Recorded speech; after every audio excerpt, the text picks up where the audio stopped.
Hello, hello! So, Too Fancy, Too Furious Wine Internet Story. The link to the original is on the description. If you can open in a new tab to give the original creator a like and let the video play in the background to give his views would be very nice. Uh, it's a fancy series, right? I think I have watched, let me see, really fast. I have watched two or one. No, I have watched Fancy Oddities. Okay. It. I did not watch Concordia. Just clicked on the video. Strange. Okay, let's go. What? Oh no. This one. Eh, Okay. Uh, let's go. I was confused by for some seconds. Come here, little fella. I want to tell you a secret. I'm just like you. Oh. We're both down here in the dirt. Mine just happens to be imported. Made in You are Italy. fighting in traffic, and I am fighting Where do the best wines can come from? France, Italy, are the two countries that came to my mind first. But there is Argentina too. I think they do good wine in Argentina. I remember seeing something about that. And there is some places here on Brazil too that do wine, but I don't know if it's good or not. I don't like to drink, so whatever. of trafficking. We're so similar. You're working a 9-to-5 job, and I am having to look at that. We're both going through it. So don't hate me. I'm not the problem. It's the wine snobs. They're the Wine ones that snobs. look down on you. And frankly, I don't blame them. No, he's learning. Listen, let me pull you up by your bootstraps. What if I made you my little Pygmalion? That's a reference that you wouldn't get.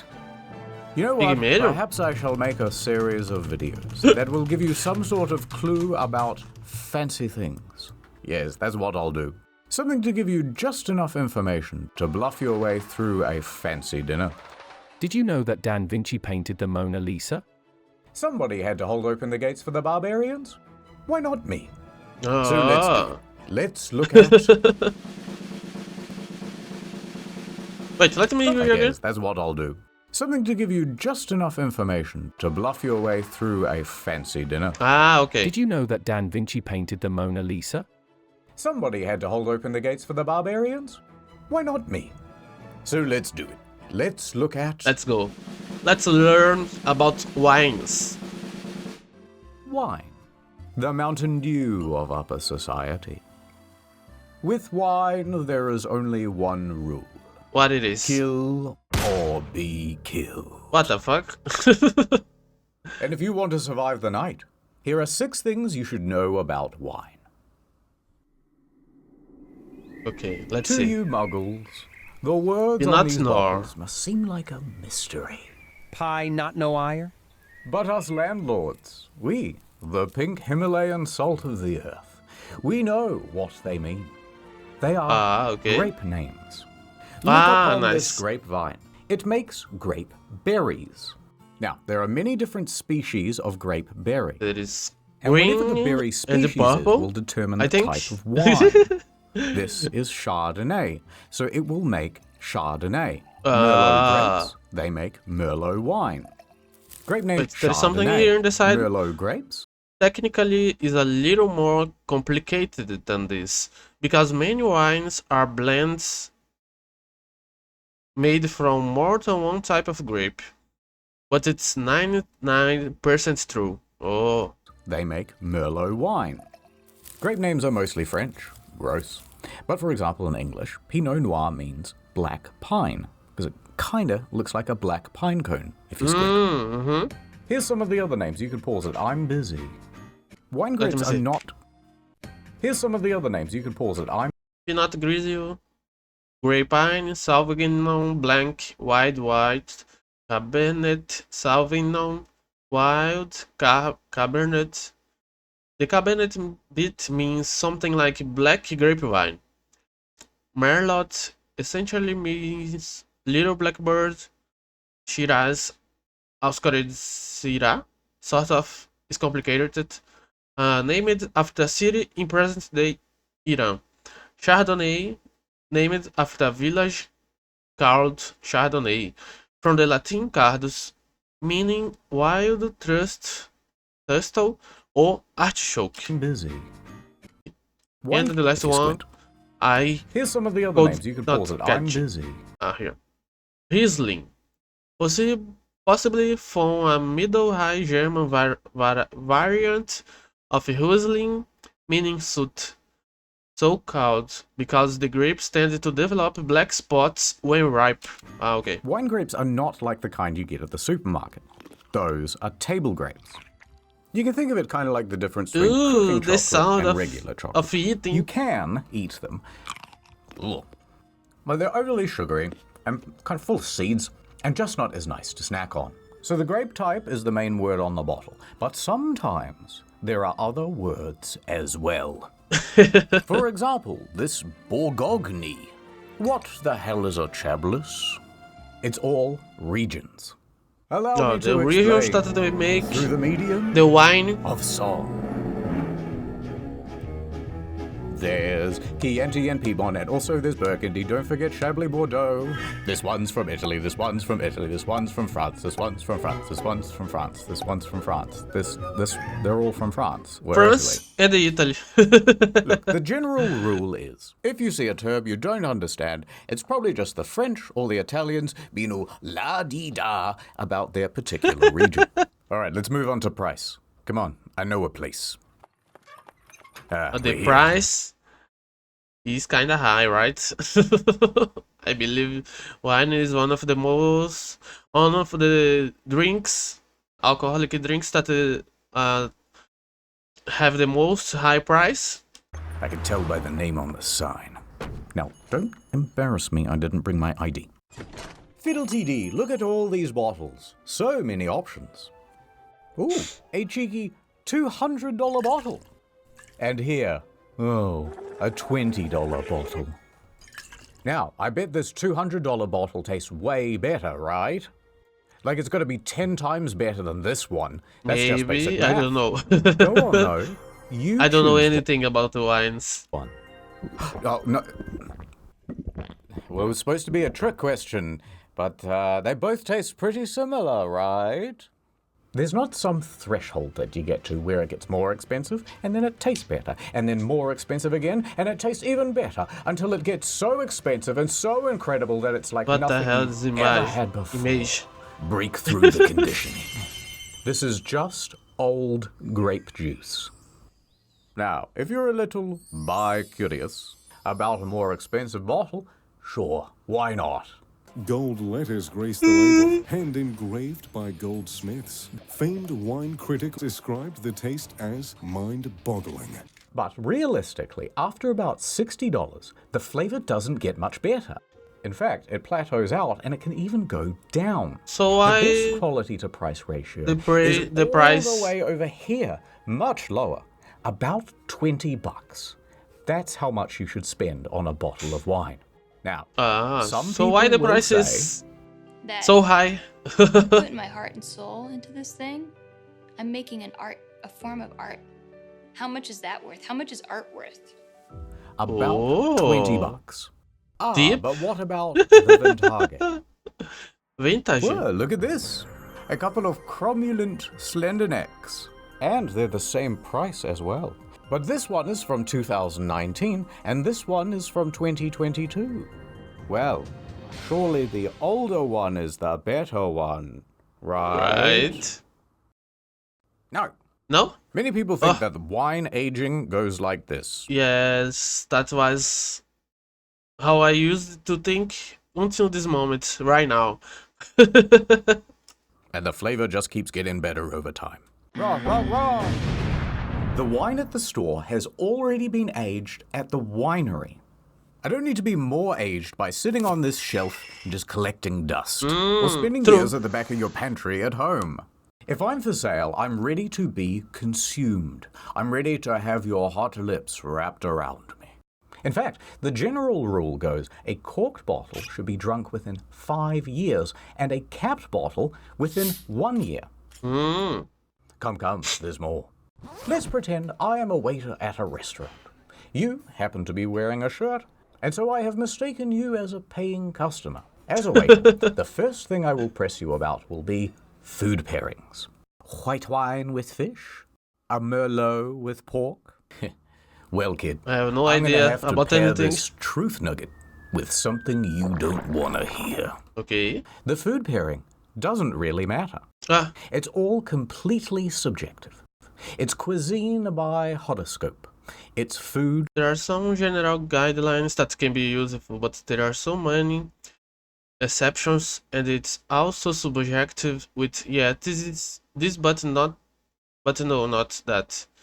But sometimes actually yes, this, but it depends on that. Inconsistencies that there's no meaningful distinction between a studied expert and a blind guesser. Oh, so it doesn't matter. Astrology. Pay no attention to the sommeliers in the comment section. They are bullshitting to upsell. Get the more expensive one. It goes better with the spaghetti. Or they are a Pisces and you shouldn't trust their opinion anyway. Something else to expect at a restaurant? Expect to get ripped off by the markup. Ooh. Most restaurants have a 250 to 300% markup on their wine. And the cheaper the bottle, the higher the proportional markup tends to be. So a $20 bottle will turn into an $80 bottle, but a $100 bottle may only rise to $150. Most people get the second cheapest bottle on the menu, regardless of the pairing, and that'll do just fine. And that's it, no more tips. Unless you want to leave me one. Actually, you know what? I got a fucking tip for you, mate. Ad time. Oh, ad I time. bet you're wondering how Funny. I got this cog in my knee. That's because I became the face of Incogni, the service Incogni. that helps you be forgotten on the internet. I used to be a humble florist. One day we received a shipment of forget-me-nots. But inexplicably I fell in and ate a bunch of them. I forgot everything that day. My address, my web browsing habits, where I worked, what my child's face looked like. I was supposed to pick him up from daycare, so that was kind of embarrassing. I just picked one of the kids that kind of looks like me. Oui, monsieur. Close enough. Have you ever signed up for some dodgy website? Have you ever dodged up for a legitimate website? What the hell? And they sell all your details on to a dodgy website? That's where I come in. Incogni man. And anonymous. Cogni, man. Je ne parle anglais pas. There are data miners What the hell? out there, data I can't collectors, understand what the creating boys big servers all say. around the world. They take your name, your address, and your IP, and together they make a big profile, and that lives forever. I am here to send them annoying legal notices to tell them to fuck off. Take Steve off your database. European law this, American law that. Go to incogni.com/internet to get 60% off an annual plan. The cog signal. I swoop into the data centers. Legal notice. Tangle up their processes with admin. Who are you? I don't know. Cognito, man. Oh, wait a minute. Incogni Nam. Go to incogni.com/internet historian. Ah, Incogni man. Remember me? NordVPN? Yes. No. Who's the kid? Je suis très affamé, monsieur, s'il vous plaît. Ah, he's that's a speaking good deal. French. And over. Welcome to the Wine Underground. We have our meetings here because it stays at a very pleasant temperature. You know, us wine masons, we control everything. We are few, but many. That doesn't make sense. Look at the back of this bottle. See the No Fat Chicks logo? We put that there. It is the symbol of our organization. We have a dirty finger in every glass of government and corporation stuff. If you cross us, No fat chick. perhaps you'll have a little accident. Last year, little upstart tried to make wine actually taste good. You know, like how grape soda does. Cut him up so Ooh. good he had to get stitches. We caught one reporter trying to dig around into our operations. We all know how that one ended. Oh yeah, With the an airstrike. crushing All right, grape. my little juice box. I'm going to let you Which in they on a fit. secret. Why is champagne called champagne? Well, I'll tell you. It all began in 1668. In the Abbey Okay. of St. Peter in northeast France, there's something so this is spooky France. going on. It's springtime, and in the cellar where they keep all the wine, bottles would suddenly, unexpectedly, Explode? explode. Ah. Now, this was Why? especially common during morning mass. Ho ho, that's a bad omen. Sometimes the explosions would cause little chain reactions, and bottle after bottle would break down the line, ruining. Parishes were often in charge of producing and storing alcohols for the village, sometimes for ceremonial purposes, the Eucharist, but also just as a community thing and as a means of controlling the supply of alcohol. I know that I have heard that they, in medieval times, they would drink more beer than water because it was more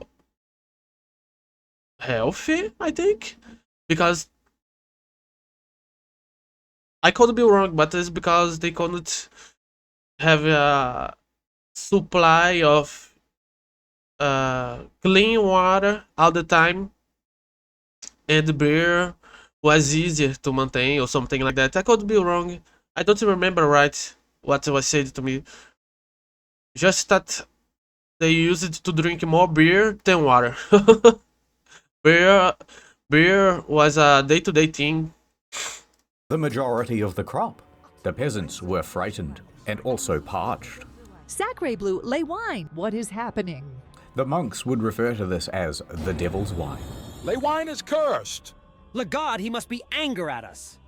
We need a hero. In walks Dom Perignon. He Oh. is just the man for the job.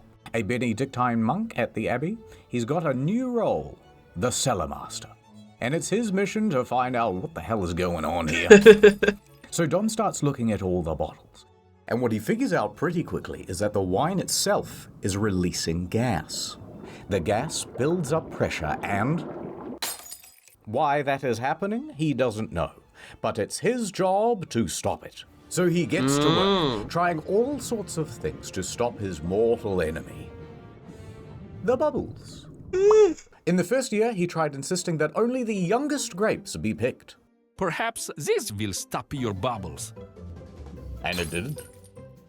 The next year, he changed up how the grapes were pressed. Push harder, we'll squeeze out the bubbles. Son of a bitch. He tried picking the grapes very early in the morning and no other time. Nope. And on and on. The bubbles would 5 win years? the battle every year for 8 long years. What the hell? He tried all sorts of different things. And no And- strategy worked. And he didn't give up. Nice. I don't know if he's probably not a scientist, so just by himself trying to resolve this problem. No, the bubbles. Eventually, he was at the point of almost giving up. Until one day, hey, what if the wine is still fermenting? So he takes a couple of the bottles and he opens them and, it is. We ferment the wine. Once it's done, it goes into the bottle. How does it then start fermenting again? How is that possible? And here the mystery was solved. Oh. So it turns out, in North France, they have very fast changing seasons. And owing to that, the yeast doesn't actually get time to do its job.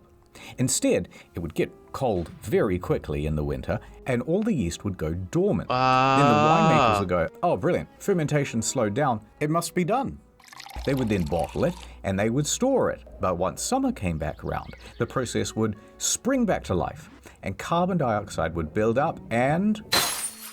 Explode Oh, he thinks, I cannot change the climate. wine.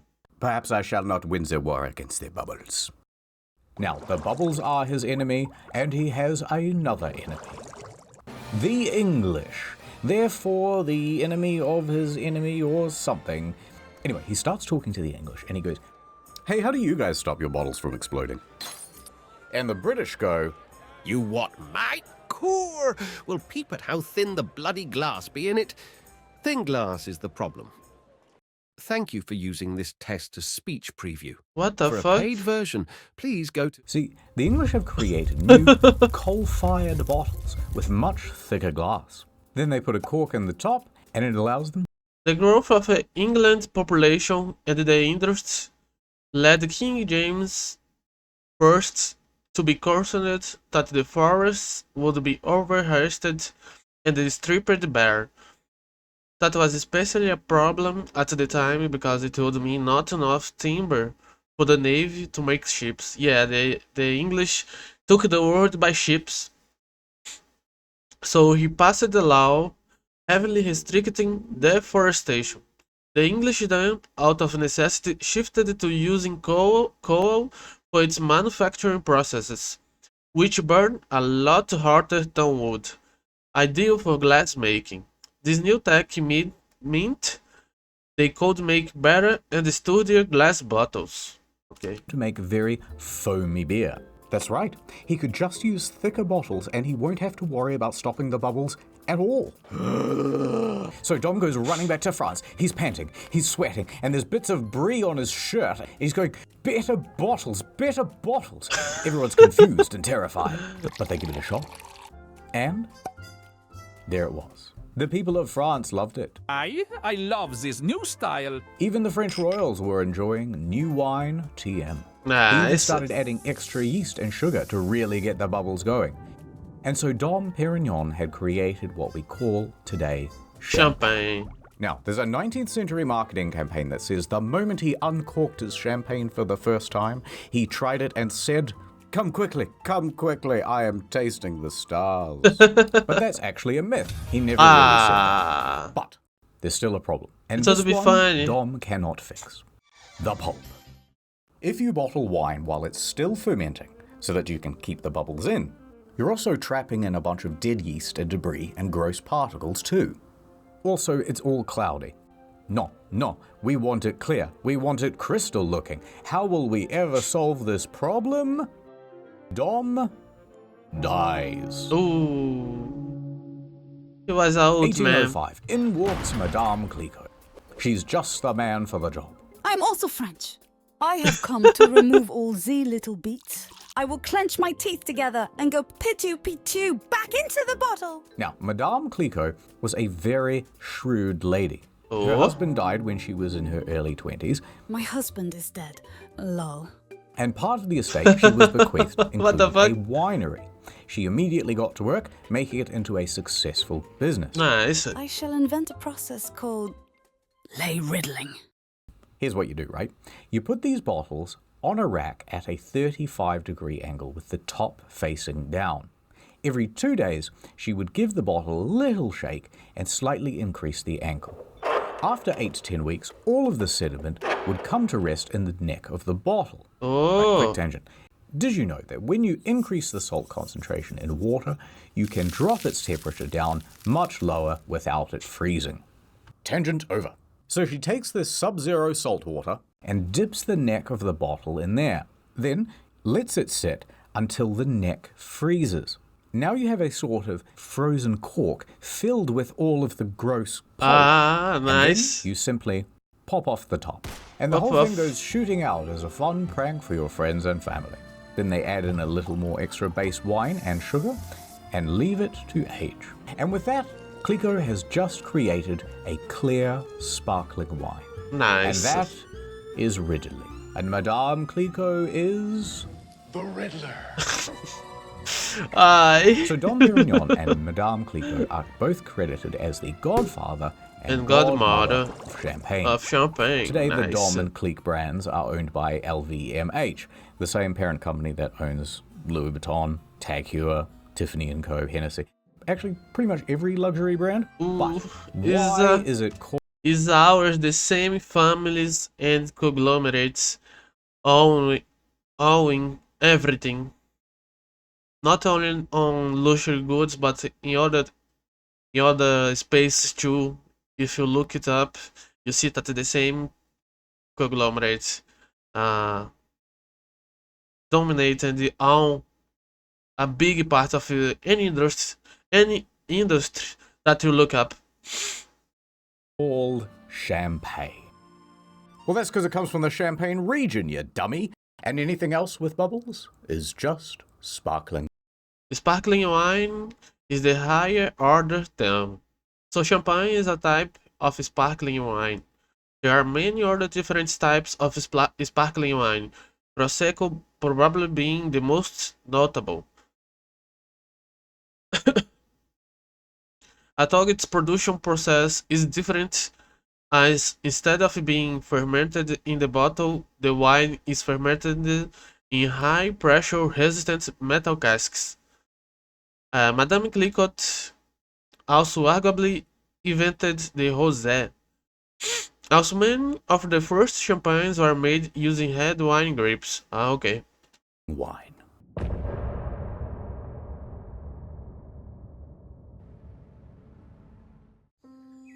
Oh, it's you. I was just looking out over the sunset. You know how it is. Thinking about stuff that happened in the past. I remember it all too well. It was literally 1984. I was walking home with my parents from the opera. Come on, keep up. We're nearly there. Hey, Batman? Let's take a little shortcut, they said. We can cut through here. We were walking down a well-lit alleyway. It was nothing but quaint restaurants and bistros.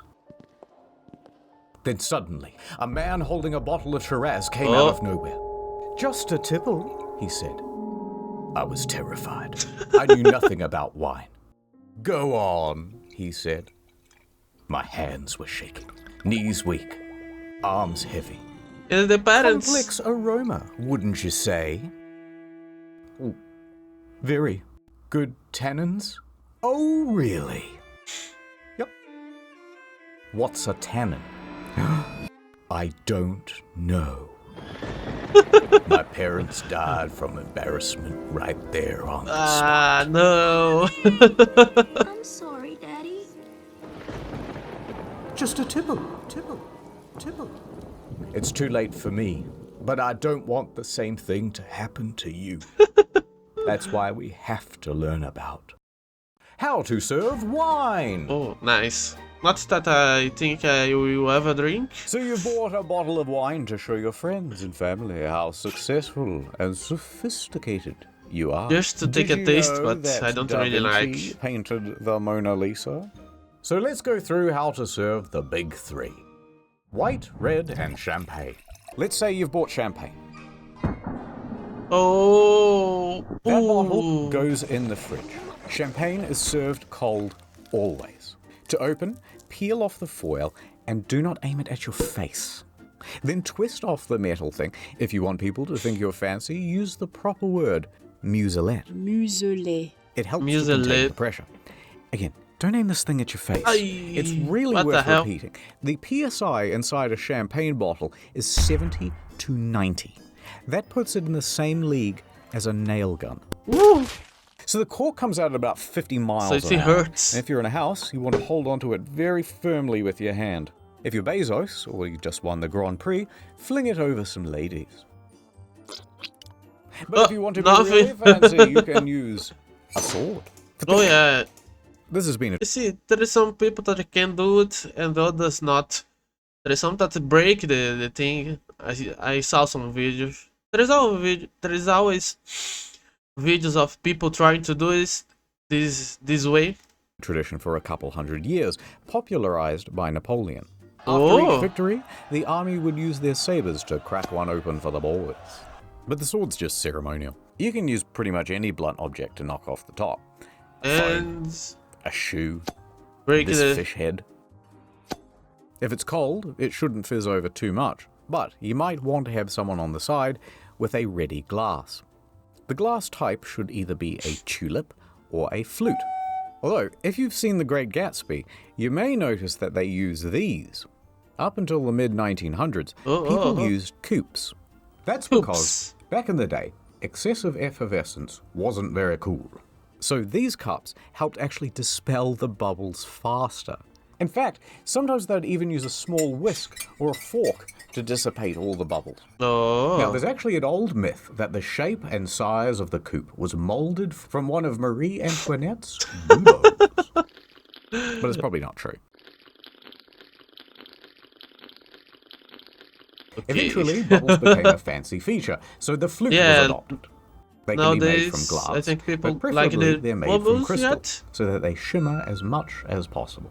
And the best flutes would also feature a small rough spot right there at the center of the glass at the bottom to create a sort of tornado of bubbles.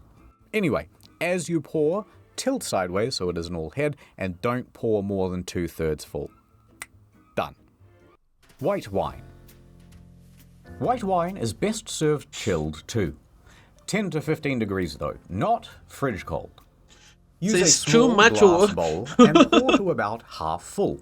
And when you do much work just to drink wine and champagne. I mean, if you want to do something like an event or something like that, you're probably gonna try to go all the way in, so do a little learning these things and, makes sense. Aerate it a bit. Then hold it down low on the stem so if your you hands want to don't do that. heat up the liquid. If it's not to your taste, cut it with 50% Sprite and add a few ice cubes. Done. Reds. Red wine is not chilled. It is served at room temperature. When you first open it, you're supposed to let it sit for a while to oxidize. That gives it more flavor. Although if you don't want to wait, you can just pour it into a decanter. That does the same thing. To drink from, we want a big bowl on a stick, so you get a full face of the aromas of the grape blood. When you pour the thing, fill it about 1/3 full. That's pretty much it. However, when it comes to wine snobbery, red wine snobbery is at the top of the Maslow hierarchy. Snobbery. White rock. Let me see the others. Snobbery. However, when it comes to wine snobbery, 3 hours YouTube essays, preferably intensely criticizing some game from 1997 I never heard of. Air conditioning, cold enough for a long shirt but not so cold you need a sweater. Snacks, alternating between salt and sweet. Taste sodas, with full cane sugar or sugar free, but only mild fizz. Red wine is snobbery. There is kind of an unusual aftertaste to this wine. The world must know.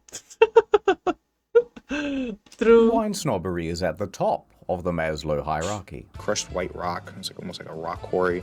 Oh my god, shut up. And there's a taste testing thing that people do, and it'll go a bit mental, and it's kind of gross, and it looks dumb. But if you think you're ready for the ultimate test, ready to take the one-chip challenge of enology, then here's how you do it.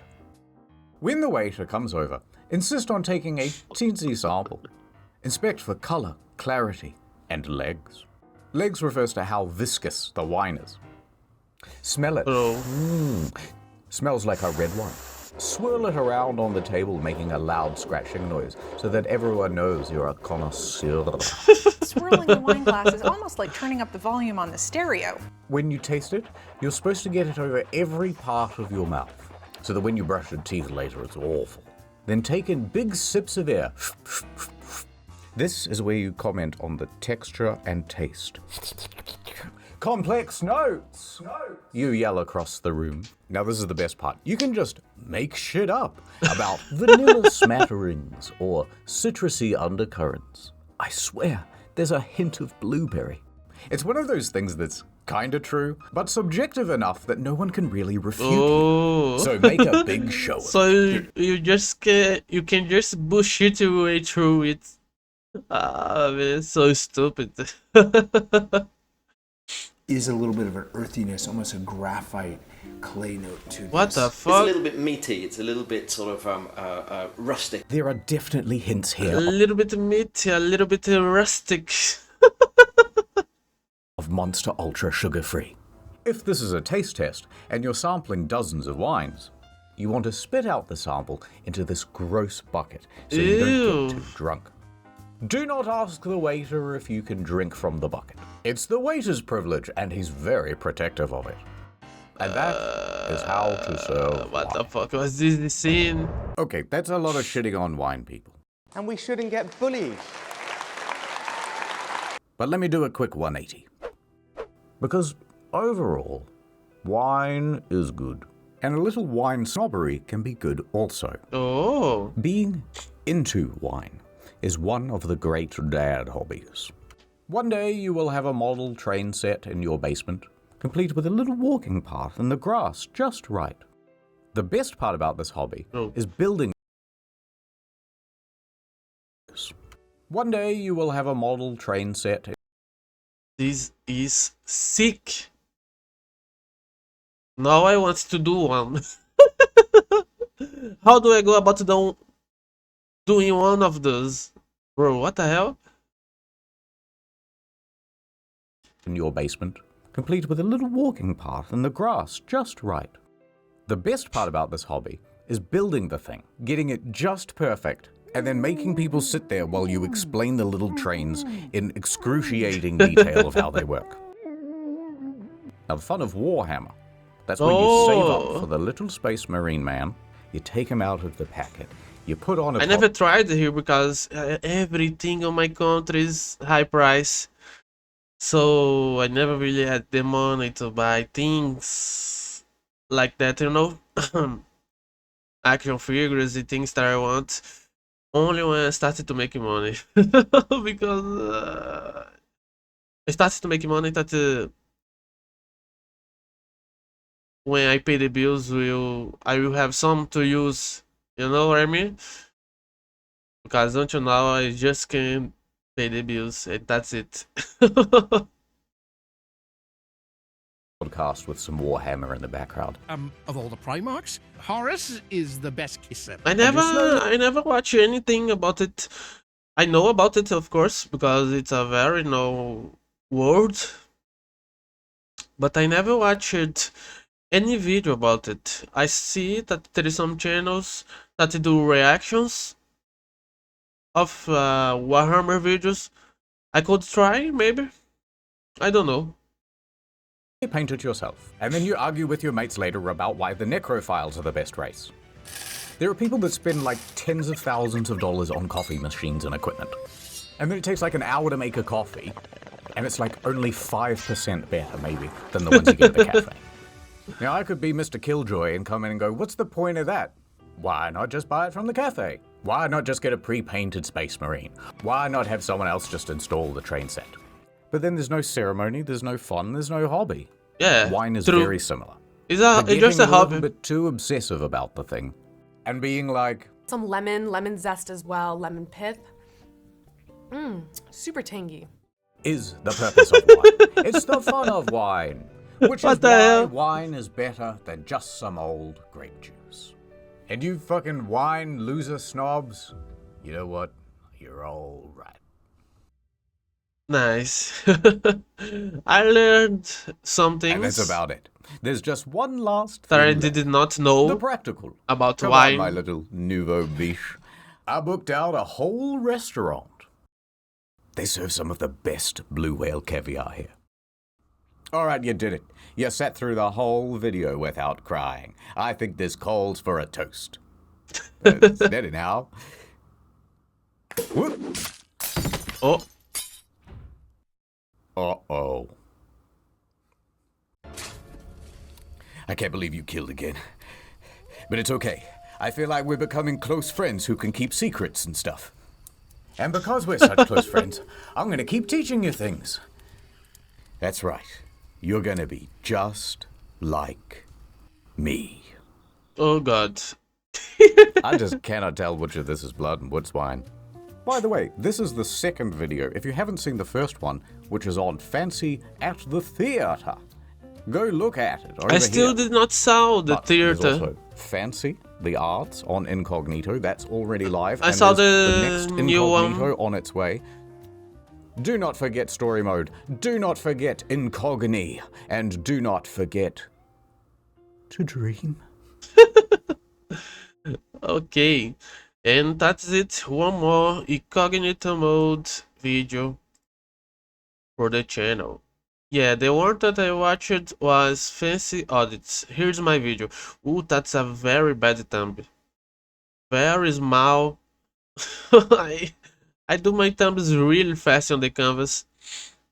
I try not to spend too much time. Okay, with that is the end. Please, if you watch it until the end, give a like, comment something, and subscribe. Okay? Bye bye.